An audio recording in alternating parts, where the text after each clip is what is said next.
Humingi po ako ng tulong sa Google kasi legal terms po ito.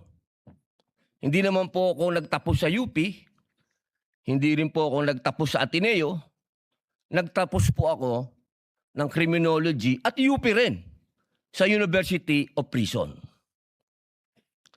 Ang sabi po dito, sa Tagalog po Ginoong Presiding Officer, eksakto ko itong hinihain dahil nagkaroon tayo ng pagkakaiba pagdating sa punong mahistrado ng Korte Suprema. Ngunit sa paglilinaw na iyon, na sa lahat ng ibang mga kaso ay ang Pangulo ng Senado ang mamumuno. Kaya binabawi ko ang nasabing susog. Ang nagsabi po nito ay ang dating Justice Davide. Ngayon, mga mahal kong kasama at sa ating po mga taga-subaybay, ang batas po ay precise. Hindi po ito pwedeng iba-ibahin o baluktutin.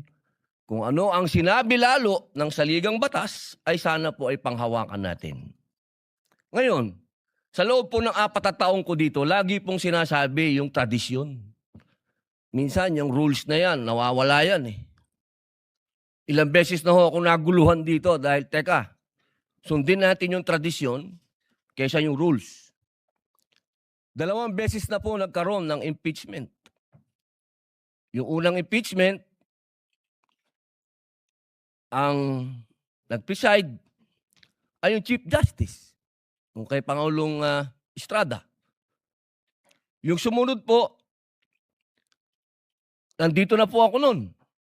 Ang nag-preside ay ang mahal na Bicolanong